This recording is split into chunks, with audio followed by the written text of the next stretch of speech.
30 నిమిషాలలో నొప్పి లేకుండా వేడికోస్ స్వయం చికిత్స ఆవేశ హాస్పిటల్ హైదరాబాద్. నమస్తే రమగారు. నమస్తే జయ. రమగారు, పిల్లలు ఆటలు ఎంతసేపు స్కూల్ వరకే ఆలోచిస్తున్నాం రమగారు. గ్రౌండ్ ఉందా లేదా, కొంచెం పెద్ద గ్రౌండ్ ఉంటే ఓకే, అది కూడా తప్పకపోతే గ్రౌండ్ లేకపోయినా పర్వాలేదు, పిల్లలు స్కూల్లో బాగా చదువుకొని ఫస్ట్ ర్యాంకులు వచ్చేసి టాపర్స్గా ఉంటే చాలు. ఆటలకి అంత ప్రయారిటీ ఇవ్వట్లేదేమో అనిపిస్తూ ఉంది. కొన్ని స్కూల్స్కి మాత్రం పెద్ద గ్రౌండ్స్ ఉంటున్నాయి. ఎంతసేపు ఆడతారు, ఒక పీరియడ్ ఉంటుంది అంతే కదా. ఇంటి దగ్గర నా ఉద్దేశం ఏంటంటే, ఇంటి దగ్గర ఆడుకోవటానికి పంపించట్లేదు అనేది కొన్ని కంప్లైంట్స్ వింటూ ఉన్నాం. అల్లరి నేర్చుకుంటారనో, లేకపోతే మాట వినరనో, ఏజ్ గ్రూప్స్ లేవనో, అట్లా రకరకాల కారణాలు. వెళ్ళి ఏం ఆడుకుంటారులే, ఇప్పుడు ఎండాకాలం అనుకోండి ఎండ, వానాకాలం అయితే వాన, చలికాలం అయితే చలి, అమ్మో అమ్మో అమ్మో భయం. వీటి వల్ల చాలా ఇబ్బందులు పడతారని నేను వింటూ ఉంటాను రమ్మగారు. అది నిజమని కూడా అనిపిస్తూ ఉంటుంది. మీరేమంటారు? మీరు ఎట్లా ఆడుకునేవారు? మీరు పిల్లల్ని పంపించేవాళ్ళేనా?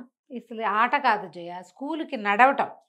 అది ఎక్కడుంది రమ్మగారు ఇప్పుడు అసలు? స్కూల్లో ఒక పరిగెత్తటం, చుట్టుపక్కల ఎక్కడికైనా ఏ పని మీదైనా ఎవరింటికైనా ఏదైనా కొనుక్కురావడానికో, ఏదైనా తీసుకురావడానికో, మోసుకురావడానికో, ఒక కూరగాయ తేవటానికో తిరగటం.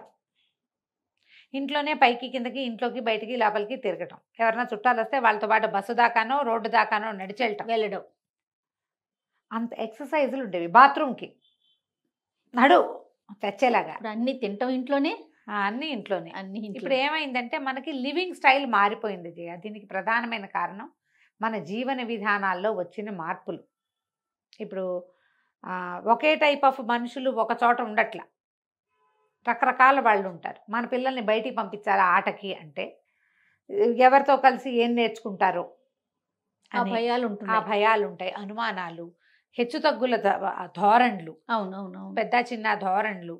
ఈ ధోరణులతోటి మనం పిల్లల్ని ఇతరులతోటి కలవనివ్వకుండా ఉంచడానికి చాలామంది చూస్తూ ఉంటారు. ఆటలకు అవకాశం అంటావా స్కూల్లో ఉన్నంత ఉంటాయి స్కూళ్ళల్లో.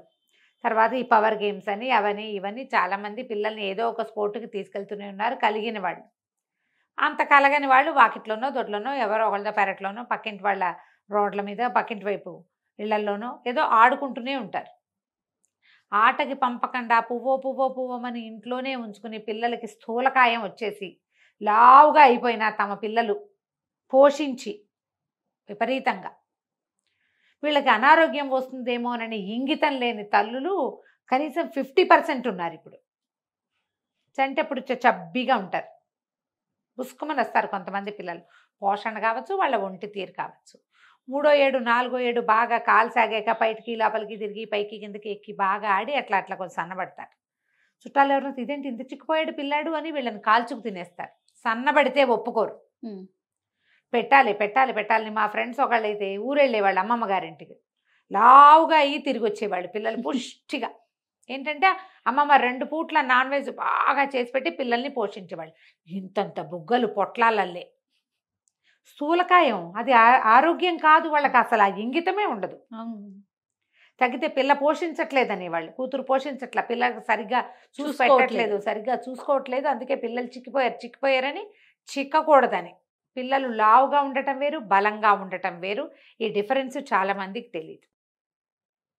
నేను మీ అమ్మాయి కనపడ్డప్పుడల్లా అబ్బో కాలు సాగింది దీనికన్నా, నేను కాలు సాగింది, పిల్ల సన్నబడింది అనాలి. అసలు యాక్చువల్గా పిల్ల చిక్కిపోయిందే అనగానే నీకు ఒక నెగిటివ్ థాట్ వస్తుంది. అంతే. పిల్ల పొడుగయిందంటే ఎలా ఉంటుంది? గ్రోత్ వస్తున్నట్టు. గ్రోత్ వచ్చి పొడుగవుతారు, గ్రోత్ వచ్చి సన్నబడతారు. అది గమనించుకోరు. ఇక అక్కడి నుంచి బయటికి వెళ్తే ఎండాకాలం తెగాడేసి చిక్కిపోయారనుకుంటారు. పిల్లల్లో గ్రోత్ వస్తుందని తెలుసుకోరు. అదొక పెద్ద బేసిక్ ప్రాబ్లం అన్నమాట. లావు తగ్గకూడదు, ఇంత ఇలా ఉండాలి, ఒక 2 నెంబర్లు ఎక్స్ట్రా ఉండాలి వాళ్ళ ఏజ్కి. ఇదో ప్రాబ్లం. అక్కడి నుంచి పిల్లలు బూతులు నేర్చుకుంటారు, ఫిల్దీ లాంగ్వేజ్ వస్తుంది, కల్చర్ మారిపోతుంది. ఈ భయాలు, దెబ్బలు కొట్టుకుంటారు, అదో భయం. దెబ్బ తగిలితే భరించలేరు. నిజంగా సైకిల్ మీద తొక్కేటప్పుడు కింద పడితే మా వాళ్ళు అనేవాళ్ళు ఇంకో 2 సార్లు పడితే బాగా తొక్కటం వస్తుంది అనేవాళ్ళు. జయ, ఆడపిల్లలకు కూడా మోకాళ్ళ చిప్పలు పగిలిపోయాయి. మోకాళ్ళు పగిలితే ఇంకో 2 సార్లు పడితే బాగా వస్తుంది సైకిల్ తొక్కటం. ఒక కాలు నొప్పి తగ్గంగానే 2వ రోజు మళ్ళీ కాలు విరిగిపోతుంది, పడిపోతావు వద్దు అని అనేవాళ్ళు కాదు పాత రోజుల్లో. అట్లా అంటే ఇంకా అలాగే కూర్చుంటాం కదా. ఒక్కసారి దెబ్బ తగిలిందో ఇంకా పిల్లల్ని ఆ పని చేయనివ్వరు. చాలా మంది భయానికి అవునండి. పొసెసివ్గా చేస్తారు. దీనివల్ల వచ్చే పెద్ద పెద్ద ప్రాబ్లమ్స్ ఏంటంటే పిల్లలకి శారీరక శ్రమ అలవాటు ఉండదు, సోషల్ బిహేవియర్ రాదు. ఈ శారీరక శ్రమ అలవాటు లేకపోతే ఏమవుతుంది, తొందరగా అలసిపోతారు, వీళ్ళకి ఆరోగ్యం ఉండదు. ఆరోగ్యము అలసట వల్లే వస్తుంది. ఎంత శ్రమిస్తే అంత ఆరోగ్యంగా ఉంటారు పిల్లలు కానీ పెద్దవారు పెద్దవారు కానీ. కానీ. మనం చూడు, తిండి బలం కాదు ఎక్సర్సైజ్ బలం అని తెలుసుకోవట్లే ఇప్పుడు. అవును. ఎక్సర్సైజ్ తోటే స్టామినా పెరుగుతుంది. తిండితో పెరిగేది ఏంటి, ఒళ్ళు, స్టామినా కాదు. తిండితో ఆరోగ్యం కాదు. తిండి తగ్గిస్తేనే ఆరోగ్యం. డాక్టర్ గారు అంటారు ఎంత ఎక్కువ తింటే అంత ఆరోగ్యం కాదు, ఎంత తక్కువ తింటే అంత ఆరోగ్యం. ఆయన రెగ్యులర్ డైలాగ్ అది. అవును. తిండి తగ్గిస్తేనే ఆరోగ్యం. మా అబ్బాయి సరిగ్గా తింటలేదు, హెల్దీగా లేడంటారు. హెల్దీగా ఉండటం అంటే వీళ్ళ ఉద్దేశం ఏంటంటే బుగ్గలు, చొబ్బీనెస్, లడ్డు, అదే హెల్దీ. వాడు యాక్టివ్గా ఉండటం, సరిగ్గా వేళకు పడుకుని వేళకు లేవటం, ఏ పనికైనా నేను చేస్తా అని ముందుకు రావటం హెల్దీ. అబ్బా అంటాం, నిద్రపోవటం, ముద్దుల్లాగా, అదైతే హెల్దీ కాదు. ఈ అవగాహన రాహిత్యం వల్లే పిల్లల్ని ఆటలకి పోనివ్వరు, బయటికి వెళ్ళనివ్వరు. ఈ సోషల్ బిహేవియర్ రాదు వీళ్ళకి. అక్కడి నుంచి ఆశాభంగాన్ని తట్టుకోలేరు, చిన్న చిన్న ప్రాబ్లమ్స్ని కూడా ఫేస్ చేయలేరు. బయటకి ఆటలకు వెళ్ళే పిల్లలు ఫ్రెండ్స్తో కొట్లాటలు గొడవలు వాటిని ఈజీగా హ్యాండిల్ చేయగలుగుతారు. మొదట్లో చేయలేరు, 2-3 సార్లకి అలవాటైపోతుంది. గొడవలు రాకుండా ఉంచుకుంటారు, వచ్చిన గొడవని హ్యాండిల్ సార్ట్ అవుట్ చేసుకుంటారు. వాళ్ళకి అది అలవాటు అవుతుంది. ఇంట్లో ఎలా ఉంటుందంటే రమ్మగారు, వాళ్ళ మాటే నెగ్గిద్ది కదా. ఇంట్లో అందరం కూడా పిల్లలు చిన్నవాళ్ళు కాబట్టి ప్రతి ఒక్కరూ తానా అంటే తందానంట. కింద ఆడుకునేటప్పుడు అలా కుదరదుగా. సో వీళ్ళు అక్కడ వీళ్ళు కూడా కాంప్రమైజ్ అవుతారు కదా. ఆడుకోవాలంటే కాంప్రమైజ్ అవుతారు, తప్పు ఒప్పుకోవాల్సి వస్తుంది. పిల్లలకి సోషల్ బిహేవియర్, గుడ్ బిహేవియర్ రావడానికి ఎక్కువ అవకాశం ఉంది. చెడిపోయే అవకాశాలు లేవా అంటే 1-2% ఉంటాయమ్మా. బయట కిందకి పిల్లలు ఏదో రోడ్డు మీదకి వెళ్ళేటప్పుడు రకరకాల మనస్తత్వాలున్న పిల్లలతో కలుస్తారు. కొంతమంది నేర మనస్తత్వం కలిగే పిల్లలు ఉంటారు. వాళ్ళతో కలిస్తే మన వాళ్ళు చెడచ్చు, హ్యాబిట్స్ రావచ్చు. తక్కువ కదా, గమనించుకోవాలి, వదిలేసేయకూడదు. వదిలిపెట్టడానికి వదిలేసేయడానికి తేడా ఉందా లేదా? కాదు రమ్మగారు, రోడ్ల మీదకు వదిలేస్తే ఎవరెవరో ఉంటారు, కానీ మనం ఉన్న గుంపులోనే కిందకి వదిలితే అంత ఉండదు. ఈక్వల్ గా కనీసం మనలాగా కాకపోయినా కొంత ఎక్కువ కొంత తక్కువ కనీసం అంటే బేరేజ్ వేసుకునేలాగానే ఉంటారు కదా. రోడ్డు మీదకి వెళ్ళినా పిల్లల్ని వదలాలి చేయ, తిరగకపోతే పిల్లలకి చేత కాదేమి, ఎట్లా వస్తుంది? వదిలిపెట్టేయాలి. ఈ వదిలేసిన పిల్లల్ని నేను చెప్తున్నా కదా, వదిలిపెట్టడం వేరు, వదిలేసేయటం వేరు. కనుక్కుంటూ ఉండాలి, చూసుకుంటూ ఉండాలి. పిల్లలు బట్టలు పరీక్షించాలి.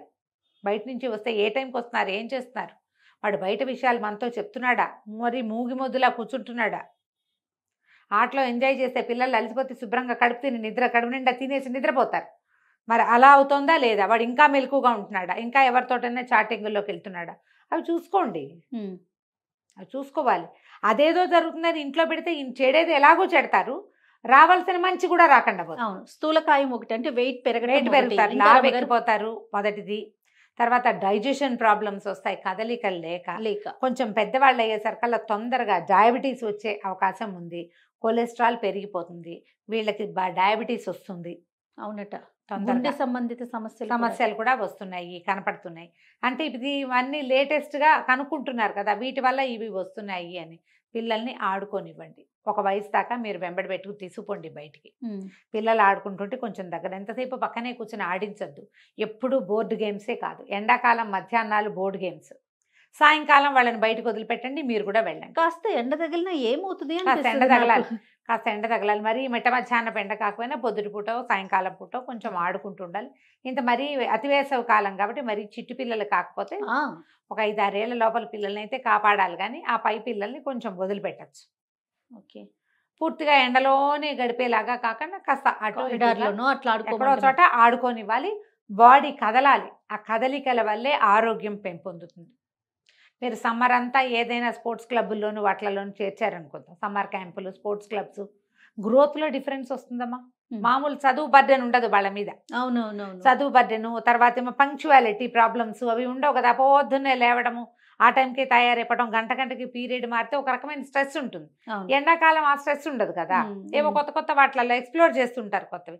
చాలా డిఫరెన్స్ వస్తుంది పిల్లల గ్రోత్లో, మీరు ఆ డిఫరెన్స్ కనిపెడతారు. ట్రై చేసి చూడండి. అంటే ఇది అలవాటుగా చేసే వాళ్ళకి ఏం చెప్పేది లేదమ్మా. ఎవరైతే పిల్లల్ని బయటికి వదిలిపెట్టరో, మీ పిల్లలు బొద్దుగా ఉంటే, బొద్దు అంటే ఏమిటి, ఇప్పుడు ఒక 7-8 ఏళ్ల పిల్లాడు, వాడు ఒక 25 కేజీలో 28 కేజీలో ఉండొచ్చు, వాడు 40 కేజీలు ఉంటాయి. వాడు సైజుకి 7 to 8 ఇయర్స్ పిల్లాడికి 7 to 8 ఇయర్స్ బట్టలు పట్టకపోతే మీ పిల్లాడు బొద్దుగా ఉన్నట్టు. హైట్కి తగిన వెయిట్ ఉండాలి, అది కూడా క్యాలిక్యులేట్ చేయాలి. డాక్టర్ని వీడు ఒబేసా కాదా అనేది కనుక్కోండి కావాలంటే. మీ పిల్లాడు ఒబేస్ అయినా మనం చెప్పం కదా జయ, మీ అమ్మాయి మరీ లావుగా ఉంది, మీ పిల్లాడు బొద్దుగా ఉన్నాడు ఏంటి, అలా చెప్పం కదా. శ్రద్ధ పెట్టుకోండి. పిల్లల మెడ వెనకాల భాగాలు నల్లబడిపోతున్నా, వేళ్ళ విదిగో ఈ కణుపులు భాగం ఇదంతా బ్లాక్గా అవుతున్నా, పిల్లలు ఒబేస్ అవుతున్నట్టు, వాళ్ళకి ఏదో హెల్త్ ఇష్యూ ఏర్పడుతున్నట్టు గుర్తు. మెడలు నల్లబడిపోతాయి, పిల్లలు గబగబా నడవలేరు, గునుగునులాడుతూ ఉంటారు. వాడు ఎంత అందంగా ఉన్నాడు అనేది ముఖ్యం కాదు, ఎంత ఆరోగ్యంగా ఉన్నాడు అనేదే ముఖ్యం.